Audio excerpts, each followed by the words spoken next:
इस क्वेश्चन में कह रहा है state the criteria for the phenomena of total internal reflection of light to take place.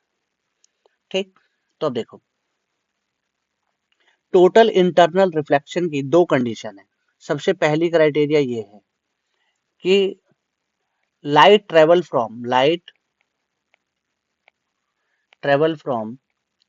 Denser to rarer medium denser to rarer medium. ठीक है, सबसे पहली कंडीशन तो यही है। टोटल इंटरनल रिफ्लेक्शन हो या क्रिटिकल एंगल, दोनों के लिए लाइट का डेंसर से रेयरर में जाना जरूरी है। ठीक, और क्रिटिकल एंगल के लिए दूसरी कंडीशन ये और बढ़ जाती है कि एंगल ऑफ इंसिडेंस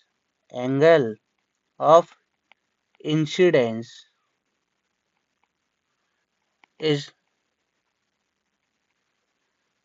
अरे यार ये क्या हो गया, is must be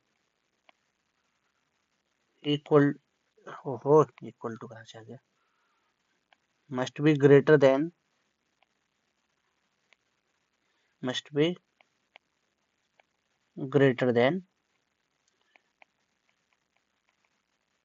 critical angle. Clear, तो ये दो इसकी क्राइटेरिया हो गई और ये फुलफिल होना जरूरी है, अदरवाइज टीआईआर हो ही नहीं सकती। ठीक है, ये क्लियर। चलो बना के भी दिखा देता हूँ एक बार। जैसे देखो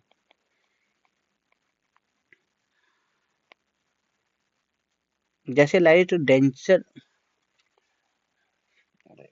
कैसे बन गया,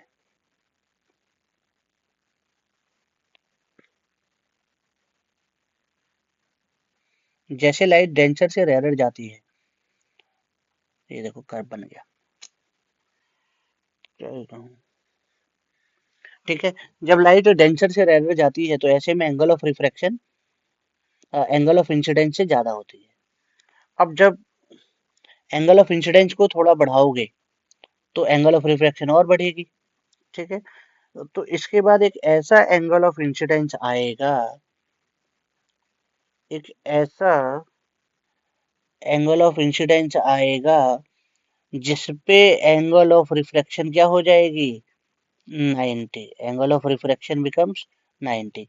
तो उस एंगल को ही हम क्या कहते हैं, क्रिटिकल एंगल, उस एंगल को कहते हैं हम क्रिटिकल एंगल। अब अगर हम लाइट रे को